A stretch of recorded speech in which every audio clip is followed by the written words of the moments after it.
Hello crafters, this is Yana Smakula for SimonsSTM.com. Welcome back for another Yippee for Yana episode. In this video, I'm using multiple stamp sets to create mass-producible Christmas cards. All supplies I'm using for these projects are linked and listed in the video description below for your convenience. I love to combine various stamp sets to give the images a new, different look. Today, I'm working with 4 different stamp sets from Simon Says Stamp. Printmaking Pines. I'm a big fan of the Printmaking stamp set series. You might remember my previous videos featuring other printmaking sets. Next, I have the Holiday Horizon set. This is a new to me set, and I cannot wait to use it. I love the little silhouettes in here. Next, I have the Holiday Sparkle Greetings. This one is one of my all-time favorites for Christmas.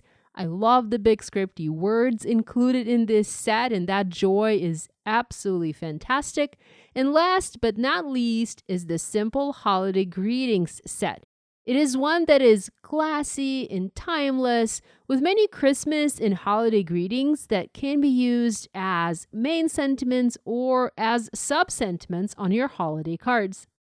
The star of the show for today's cards is, of course, the Printmaking Pines set. If you want to replicate these cards, you'll need to use the Printmaking Pines set. And if you don't have the other sets, you can try and substitute them using some other stamps that you might have in your stash. The Printmaking Pines is the 4-step set. So there are 4 steps to stamping the beautiful pine trees, and you will need 4 colors of ink respectively.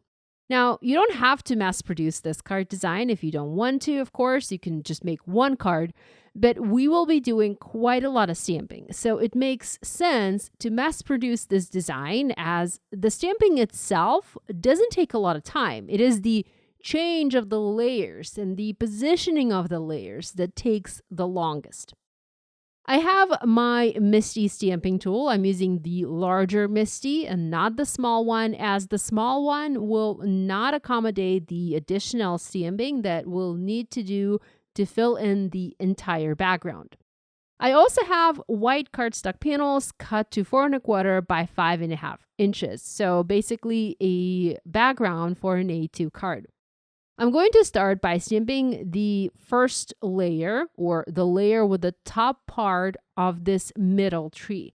Now, the reason for that is I want the top part of that middle tree to be stamped using the lightest ink color, and then the middle part stamped using the medium ink color, and then the bottom part stamped using the darkest ink color. So it was easiest for me to start with this top layer, so that's what I did. I placed the stamp in the center of my panel. The idea for these cards is to stamp a background that covers the entire A2 panel. So we'll stamp this design in the center. Next, we'll repeat it to the left and then to the right, and then in the top section and then in the bottom section of the panel. So lots and lots of stamping. Alternatively, you don't have to start in the center. You can move this design off to the side so that you don't have to stamp it as many times. I will stamp this 5 times, but if you start, say, in the bottom left corner, you would have to stamp it only 4 times. So just a little tip for you.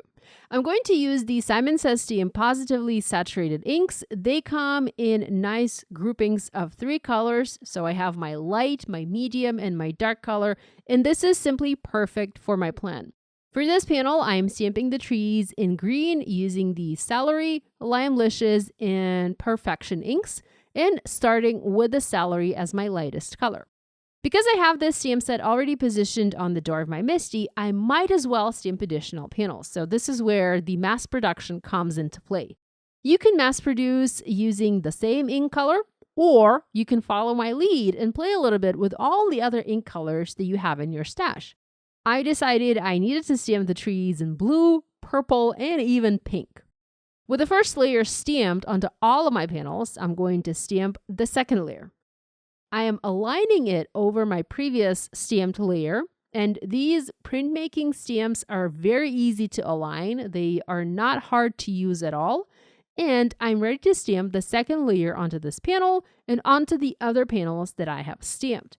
For the blue panel, for example, I'm using Marine, Cadet, and Royal ink colors. When I started stamping the panels in other ink colors, I wasn't entirely sure if, the other ink colors would work. After all, blue Christmas trees are not that common.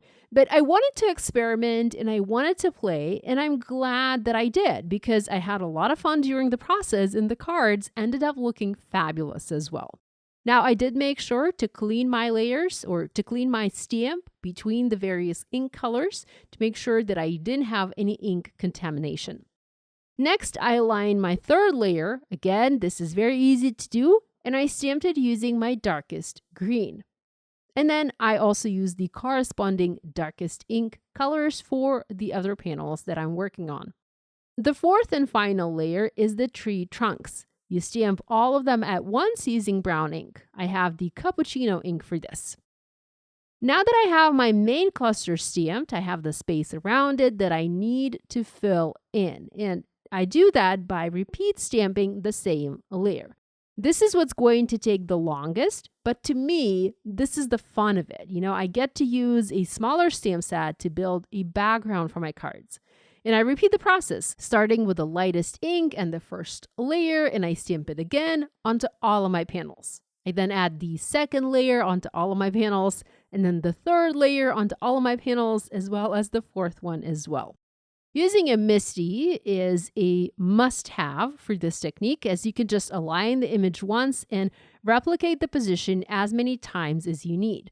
There's no guesswork, you just stamp, stamp, stamp, and enjoy the process. Once I stamped my forest, and that's what these trees look like to me. Once the background was filled, they look like a big forest, or maybe a park. Yeah. Because of how linear the trees are, they probably look a little more like a park than a forest. So once I had stamped my park, I thought about ways I could add additional details. The trees look fantastic on their own, but this doesn't mean we cannot add other images on top. You can look through your stash and see if you have anything that would work size-wise next to these trees. You can stamp tree silhouettes. You can do people silhouettes.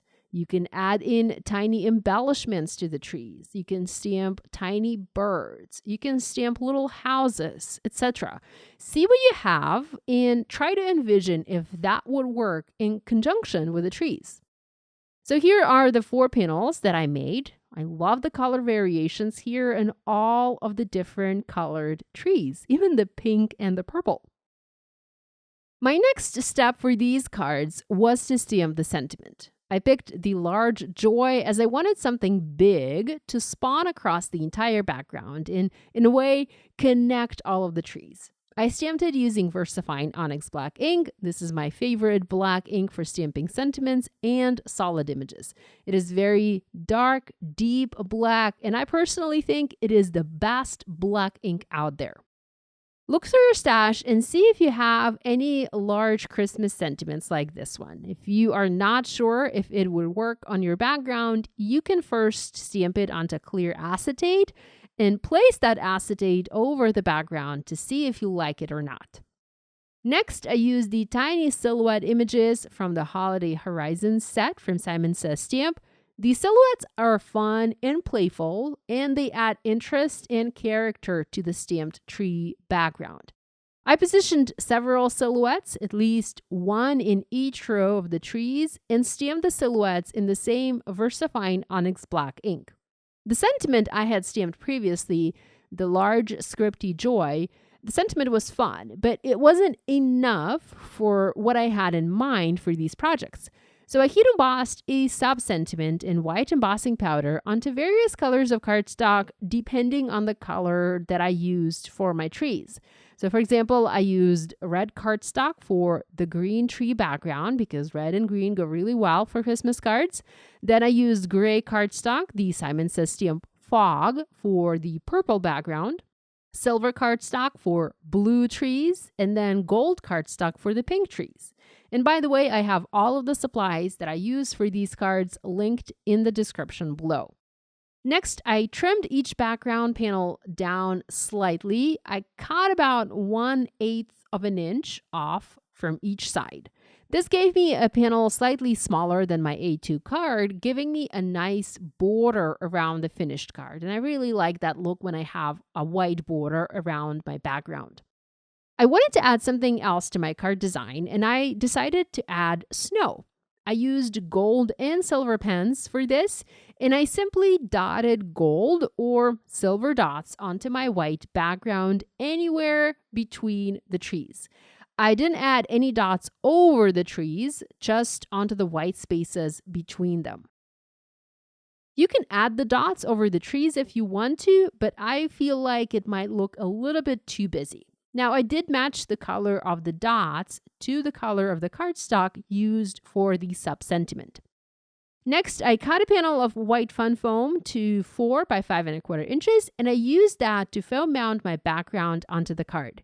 I also used fun foam scraps to foam mount the sub-sentiments onto my card, overlapping the letter Y a little bit. I repeated that for all of my cards, and here's a look at all of the finished projects. I hope you feel inspired to create. If you make a card inspired by this video, we'd love it if you shared your project online and tagged us on social media. We always enjoy seeing what you make. Thanks so much for joining me today. Love you guys, and I'll see you next time.